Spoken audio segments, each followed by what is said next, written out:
Vážení přátelé, ještě než uvítám dalšího hosta, jen připomenu, že lajkům a odběrům se meze nekladou a že zejména na Hero Hero máte všechny epizody nejen o týden dřív, ale hlavně celé a bez reklam. Moc díky. A teď už můžu přivítat našeho novýho hosta. Pozvání na dnešní schůzku přijal fotograf a vizuální umělec, pan Michal Záhornácký. Vítej. Ahojte, ďakujem za pozvanie.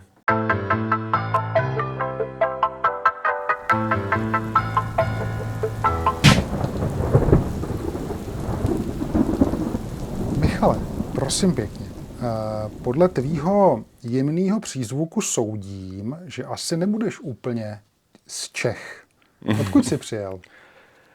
Pochádzam zo Slovenska, pochádzam z Považskej Bystrice, ale už 2 roky žijem v Brne. Takže som Slovák, áno. Prosím tě, ber to jako legraci. Jasné. Není to žádná invektiva. Vím, že jsou někdy takové tendence, že jako Češi se naváží do Slováků a naopak. Nic takového nemám v záměru. Prosím pěkně, velmi mě potěšilo, že jsi přijel z Brna, že bydlíš v Brně, to je super, protože mě jako rodáka brněnského to obzvlášť těší samozřejmě. Poprosím tě, Míšo, kdybys mohl vyjmenovat 3 benefity, které pro tebe znamenají v tom Brně ten důvod, proč jsi tam zrovna. 3 benefity. Tak samozrejme, že môžem rozvíjať, ten hlavný benefit je, že môžem rozvíjať svoju fotografiu ďalej. Tým, ako som spomenul, že som z Považskej Bystrice, tak tam už som narazil na nejaké svoje limity. Mm-hmm. Ako ďalej sa posúvať, takže hľadal som väčšie mesto s dobrou kultúrnou obcou a Brno mám strašne rád, takže to je asi najväčší benefit, tá fotografia, že tu môžem posúvať. Druhá vec, žiť vo väčšom meste, to je tiež sám o sebe benefit, dokážem sa tam stretávať s ľuďmi zaujímavými, je tam kopec vysokoškolákov, kopec mladých ľudí, ktorí niečo robia aj s kultúrou a tak. No a tretí benefit, no to mesto mi vyhovuje aktuálne veľkosťou, že v podstate je to podobne veľké mesto ako Bratislava, ale stále človek, keď ide aj po centre, tak vidí tých ľudí, že tam reálne žijú. To sa mi strašne páči, že není to len ako keby to centrum pre turistov, aj keď stretne tam človek určite turistov, ale celkovo ten život tam a tie podmienky, teda tie podniky že človek tam stretáva reálne ľudí, ktorí tam žijú. Kdežto keď to porovnám s Prahou, tak to centrum je pre mňa úplne, že to by som asi nedal. Samozrejme, mimo centra sú už krajšie tie časti, ale nemám rád ten turizmus a také tie turistické pasce proste na ľudí. Takže je to právě i ten důvod, proč třeba ne Praha? Jo, určite. Že to je takovej kompromis. Jo. A baví ma vlastne v Brne, bavia ma tí ľudia. Mm-hmm. Tí ľudia sú takí, že aspoň minimálne z tej bubliny, čo sa stretávam, tak nehrajú sa na niečo, čo nie sú. Sú proste blázniví, úprimní, vedia si spraviť zo seba srandu a to ma akože fascinuje, že nikto sa nehrá na niečo, čo není. Aspoň minimálne s tými ľuďmi, s ktorými sa stretávam a s tým širším okruhom. To je super. A kdybys měl vyjmenovat 3 věci, které tě štvou na tom městě? Na Brne? Asi som ešte tam príliš krátko na to, aby som to nejako vedel úplne že posúdiť, ale no neviem, neštve ma tam zatiaľ aktuálne nič, takže som celkom spokojný. Znie to tak divno, ale je to tak. To je dobrý. To myslím, že to je úplně ideální. Mišo, no Brno, jako aspoň tak, jak jsem v něm vyrostl, pro mě zůstává, řekněme, nejenom městem moderní architektury, hlavně funkcionalismu a tak dále, ale taky městem fotografie. Jo? Řekněme, že jména typu Karla Otty Hrubýho nebo Viléma Reichmana, Miloše Budíka a tak dále, to jsou jako brněnský fotografické legendy. Máš ty sám z dnešního úhlu pohledu někoho ve fotografii, koho považuješ za legendu? A teď nemyslím přímo jako na Brno, ale obecně. Všeobecne, ako zo zahraničia napríklad, alebo myslíš... No Legenda napríklad mi príde, keď ma to tak hneď z prvej napadlo, zo Slovenska je Dežo Hoffman. Tým, že ja tiež fotím vlastne hudobníkov, tak mi je to veľmi ako keby blízke. A potom, keď sa ma niekto akože automaticky že opýta, že koho mám rád z fotografie, tak je to Tim Walker. Ako, neviem, či poznáš jeho tvorbu? Jméno znám, Dežo Hoffman je bližší, protože ten se myslím šmrncnul i o Beatles, mám takový pocit. No on vlastne, pokiaľ si to dobre pamätám, tak on im tú identitu vymyslel. No já mám totiž pocit, že to je poprvé za asi 120. v tomhle podcastu, kdy za celých 120 epizod jeho jméno ani jednou nezaznělo. A to je veľká škoda. A to je zajímavý. Jako to mě teda, no, tak jsem teda moc rád, že jsi to jméno připomněl. Toho druhého pána znám jenom podle jména. Takže to se... No já se na to ptám schválně, protože mám pocit, že mladá generace dneska, řekněme, legendy moc neuznává. Jo? Aspoň mám ten pocit, možná žiju v nějaké své boomerské bublině prostě a tak to vnímám možná trošku příkře. Tak jsem se chtěl zeptat tebe. Tak a bylo by tam ještě třetí jméno?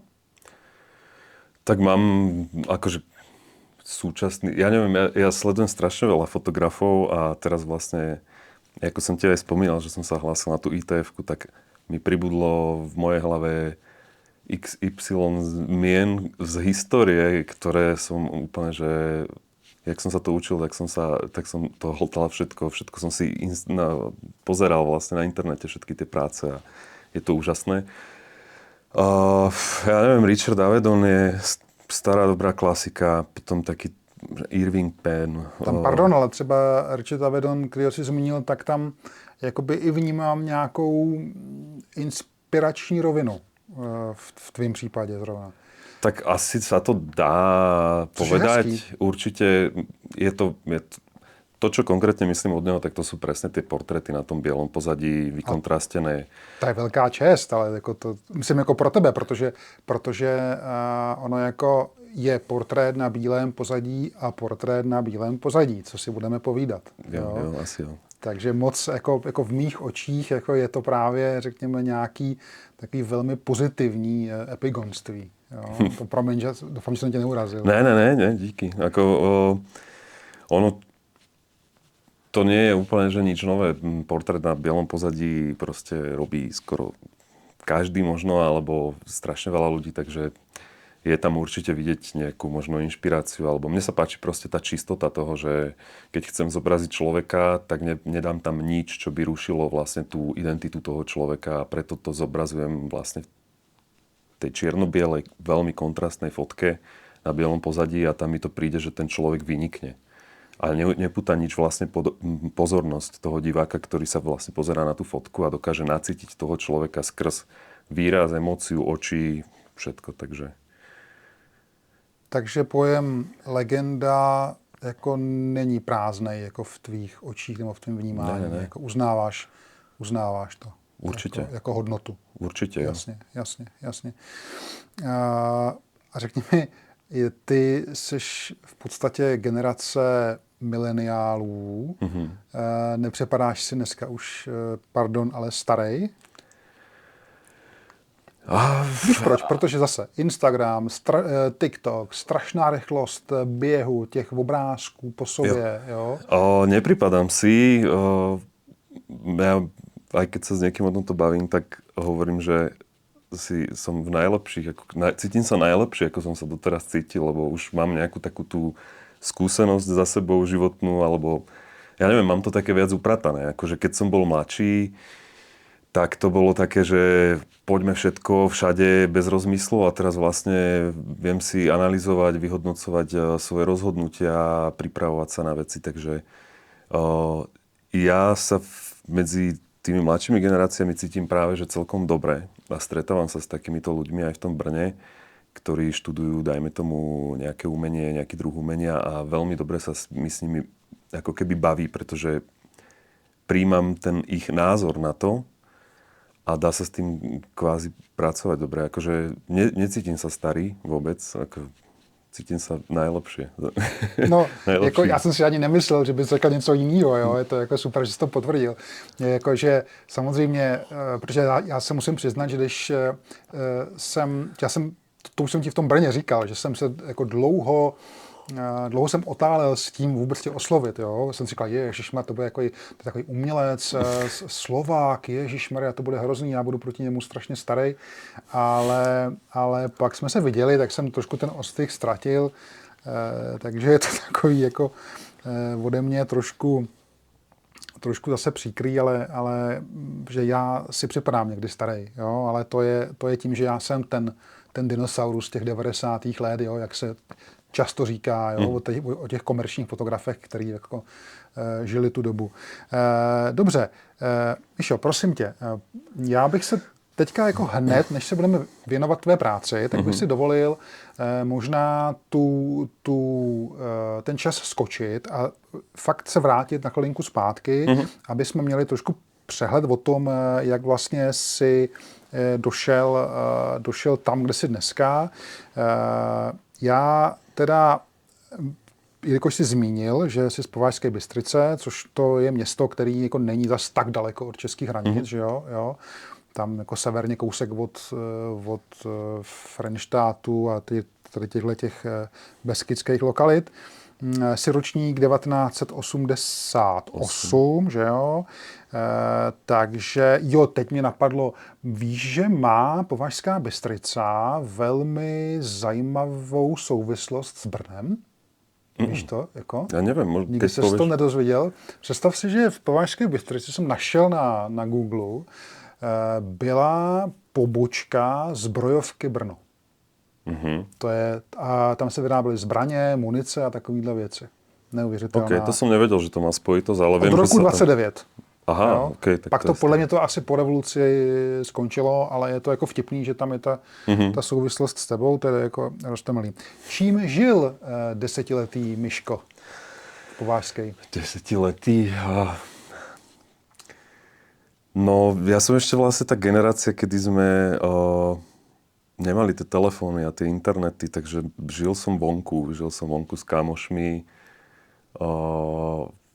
Ja neviem, ja mám taký problém v tom, že keď sa ma niekto opýta, že čo si robil v 10, 6, 5, 4, neviem. Proste, ja to neviem ako keby pomenovať ten vek, koľko som mal.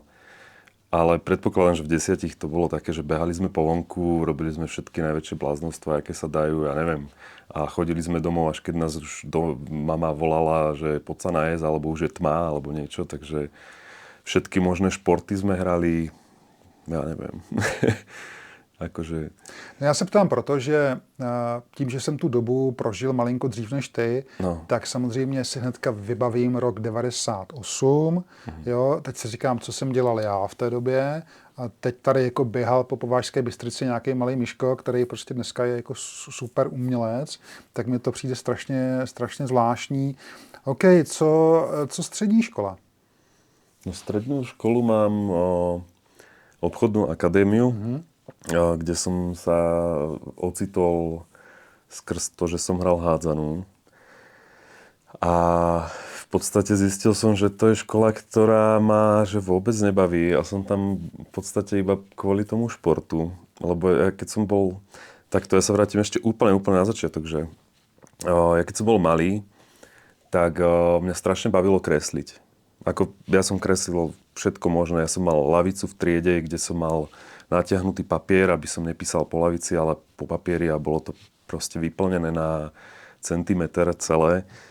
A aj som sa hlásil na základnú umeleckú školu, robil som talentovky, prijali ma, nakoniec som nešiel, lebo som tam nikoho nepoznal a hanbil som sa, tak som tam nešiel. O rok som to znova skúsil, znova ma prijali, znova som nešiel, tretí rok to isté, asi hovorím OK.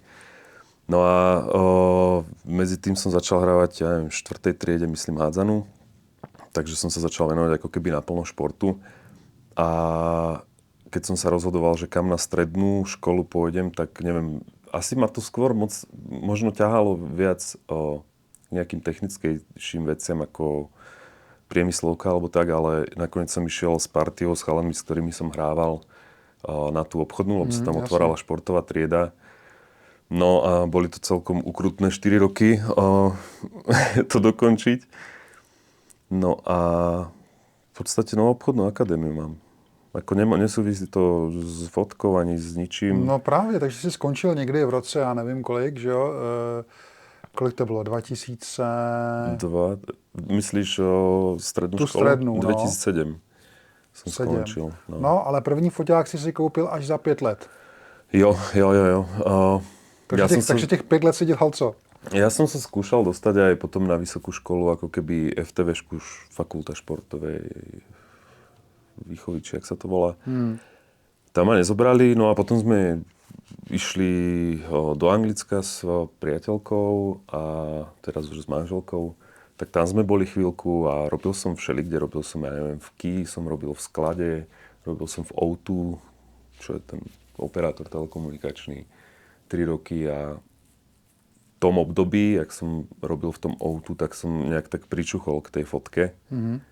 A povedal som si, vtedy som žil ešte s rodičmi, povedal som si, že baví ma to, že toto je niečo, čo ma akože fakt, že baví, že teraz to skúsim, že lepší čas na to nebude, že pokiaľ nemusím platiť nájom alebo niečo, že bývam s rodičmi, že skúsim to hob alebo trop a začal som sa tomu venovať naplno, začal som fotiť svadby, ako inak vlastne na začiatku sa živiť fotkou a doteraz to funguje, no. A ešte sa vrátim vlastne k tomu, že škoda, že na tej základnej škole je človek vlastne tak ako keby mladý a ešte nerozvinutý, že keby som ja vtedy vedel, že možno to umenie by ma bavilo, tak by som išiel proste na nejakú strednú umeleckú školu do Trenčína napríklad a ocitol by som sa úplne inde. A tým, že vlastne som nevedel, aké možnosti sú, aké to bolo vlastne také, že predurčené, že ty pôjdeš na Gimpel, ty pôjdeš na obchodnú, ty pôjdeš na strojárske, tak to bolo proste 3 smery a nikto sa s nami o tom nejak nebavil, že čo ďalej.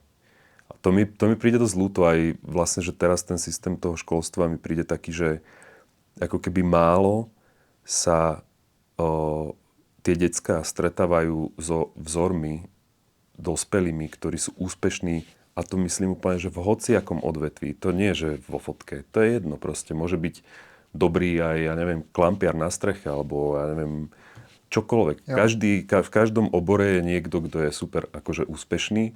A to mi príde strašne ľúto neukazovať to tým deckám, že čo môžeš byť. Lebo je to tak nalinkované, že dobre sa učíš, ty pôjdeš na Gimpel, tebe idú nejaké, ja neviem čo, tak ty pôjdeš proste na nejakú obchodnú akadémiu alebo na hotelovku alebo niečo. A to mi príde také, že to som pochopil až potom, že škoda, že som o tom nevedel, že by som išiel proste týmto smerom. No, mě spíš fascinuje, že si jako byl schopen ve 14-15 letech vůbec takhle uvažovat, jo? To som uvažoval až neskôr, ako samozrejme. No, ano, jako to si uvažoval později, ale jako, nebo ano, takže vlastně, ano, řekl jsi to dobře. Mám takový pocit, že právě v tom věku, kdy končí člověk základku, tak aspoň to vím teda od svých dětí a já jsem taky nevěděl. Jo, já jsem prostě nevěděl, co chci a tak ten systém tě nějak samele, že jo, přesně jak říkáš, a pak se teprve rozkoukáváš až dál, jo. Takže pokud jsi si koupil foťák, mimochodem, jaký byl ten první impuls? Já to teda vím, ale jako pro naše diváky. Proste kúpil som si foťák, že na nejaké výlety, že zaznamenávací, len tak, aby som mal proste fotky z výletov. No a postupne som sa začal nejakým spôsobom, teda začal som objavovať nejaké stránky, kde ľudia pridávali svoje fotografie a to ma celkom začalo baviť a celkom ma to fascinovalo, že čo vlastne sa s fotkou všetko dá spraviť. To bolo akože pre mňa také, že wow, lebo som fotku bral ako médium, že niečo to len akože na zaznamenávanie nejakých chvíľ alebo momentiek, ale keď som zistil, že čo vlastne sa dá robiť, ako sa dá experimentovať, to môžem spomenúť, že tam som vtedy objavil Martina Stránku, ktorý vtedy išiel veľmi, veľmi také atmosférické fotky, proste bolo tam cítiť dosť samotu a takéto veci všelijaké. A vtedy ma to tak, že ja chcem niečo proste vyjadrovať tou fotkou a začal som to skúmať, začal som to sa nejakým spôsobom učiť, že ako sa to dá robiť, čo sa s tým všetko dá a vlastne to ma tak chytilo, že doteraz vlastne fungujem týmto spôsobom, že ja keď vidím aj nejakú dobrú fotku a neviem najprv, že na čo sa pozerám, tak snažím sa pozerať sa na ňu a analyzovať, že ako to bolo spravené napríklad technicky, čo za tým je a tak ďalej. Skúšam si ako keby zistiť. Takže je to niečo, čo ma maximálne baví. Fotografia je vec, bez ktorej si neviem predstaviť, ako keby fungovať ďalej. Takže to je... Ja tým žijem 24/7. Takže pokud to správně chápu, tak se vlastně celou tu dobu od toho roku 12 učil sám. Jo, je to tak. A mimochodem, co říkáš na kauzu s Martinem Stránkou? No keď som toto celé videl, tak ma to ako celkom zamrzalo. Že neviem, ako nechcel by som to nejako rozoberať, viem to len z tých vecí, čo som sa dočítal, takže ako skutočnú pravdu neviem, ale tá podobnosť na tie fotky slávne je dosť veľká a trochu ma to zamrzelo to, že to tak je, ale to bol vlastne začiatok. On pre mňa bol vtedy ako keby dosť veľký vzor toho vizuálneho prejavu tej fotografie a potom ono už postupom času, jak som si začal ja vytvárať svoje veci, tak ja už som ako keby zabudol na to, že už som išiel ďalej, akože už som to neriešil, ako, že by som to sledoval nejako. Tak já se na to ptám spíš jako na takovej, řekněme, symbol té dnešní doby, jo? Nebo toho konfliktu vlastně mezi tou úděsnou rychlostí danou sociálníma sítěma a tady tímhletím vším a tím balastem digitálním, který kolem nás je.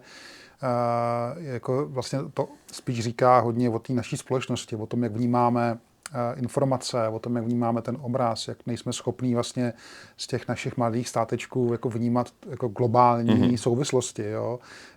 Tam si myslím, že je ten pes zakopaný. Jo. On tady Martin byl, já si myslím, že jsem ho pochopil jako jeho práci nebo jeho život, jeho fungování.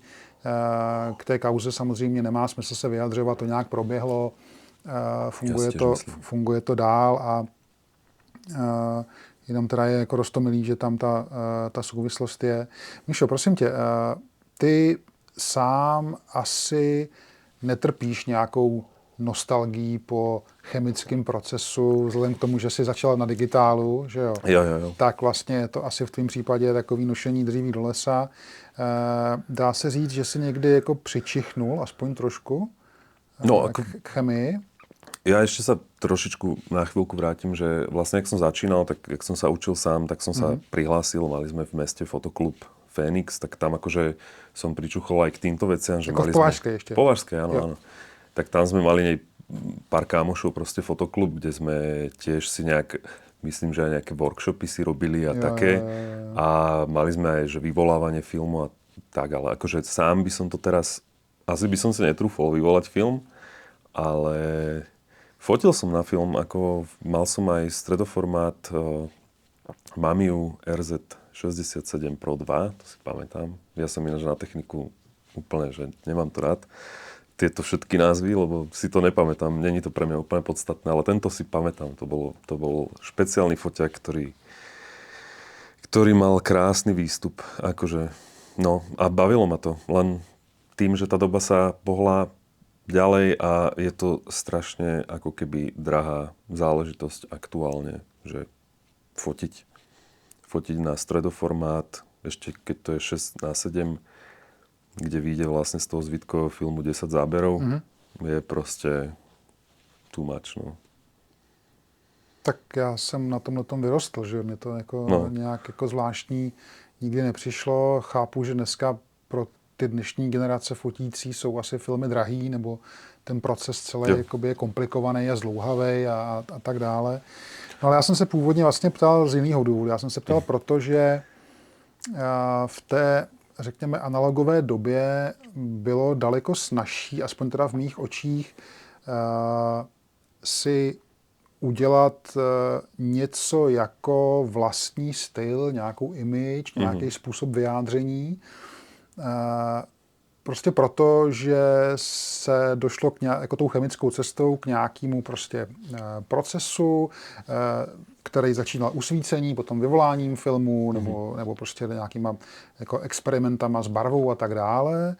A to si pak fotograf tajil samozřejmě a byl tím specifický. Jo? Teďka narážím právě na ty, řekněme, komerční fotografii 80. 90. let, kdy vlastně jako asi byl vrchol tady těch originálních jako obrázků.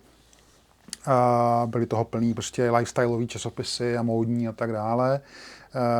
V dnešní digitální době mám pocit, že tak nějak 99% nás všech fotí tak nějak jako stejně.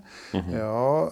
Prostě proto, že ty unifikované softwary a tyhle ty věci a strašně snadná dostupnost těch technologií a tak dále vlastně jako demokratizovala fotografii nám všem. A tím pádem jakoby velmi málo lidí se dokáže nějakým způsobem odlišit od té masy, což shodou okolností, a o to víc si toho cením, že tady sedíš, je tvůj případ.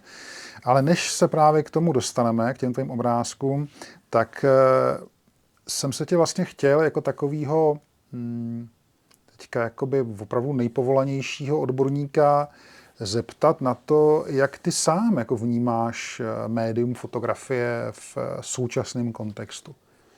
Ešte doplním teda to, čo si ty rozprával o tom, že podobá sa veľa tých fotiek ako keby na seba, tak to je tými sociálnymi sieťami, že veľa ľudí vidí tisíce fotiek denne, dajme tomu, a myslím si, že ovplyvňuje to určite tých ďalších fotografov, aj tých, dajme tomu, amatérskych alebo poloamatérskych, alebo jednoducho vidia, že niekto dobrý fotil takto, tak sa to snažia napodobniť a preto vlastne funguje to, že všetci fotia rovnako, alebo plus minus, podobne. Áno. No a ja to práve berem tak, že snažím sa to robiť inak. Snažím sa hrať s tým médium tak, že ako keby idem až na tú hranicu tej fotografie, kde človek, keď sa na to pozrie a keď sa na to kľudne pozrie laik, tak nevie, že či to je fotka alebo nie. A väčšinou to tá fotka stále je, len je to proste ako keby šikovnosť toho, ako nasvietím to svetlo, ako sa hrám s protisvetlom a takéto srandy, že ja sa snažím ako keby tú fotografiu ohýbať doslova, že čo sa dá s ňou ešte spraviť. Možno to myslíš, že to je trošku iné ako keby od toho zvyšku, lebo ono podľa mňa sa dostaneme potom aj k tomu projektu Curves, lebo tým to vlastne začalo. Pozerať sa ako keby na tú fotografiu inak. Že nechcem robiť to, čo robí väčšina a snažím sa vždycky hľadať ako keby nejaký nový spôsob, ako to spraviť, aby sa človek nad tým zastavil, alebo aby začal spochybňovať to, na čo sa presne pozerá. No, k tomu se určitě dostaneme. Trošku se vyvlíknul z té otázky o tom, jak si stojí médium fotografie v dnešní době. Tak tě jenom poprosím o drobný návrat k tomu, jak to vidí Michal, protože speciálně kvůli tomu, jakým způsobem pracuješ a jaký na závěr vlastně jsou ty obrázky, tak bych od tebe rád slyšel tu tvou definici. Ako vidím médium? Jak vidíš médium fotografie v souvislosti s dnešním světem? No, tým, že ako som spomínal, tie sociálne siete sú a je toho, každý má vlastne telefón vo vrecku, každý vidí množstvo fotografie.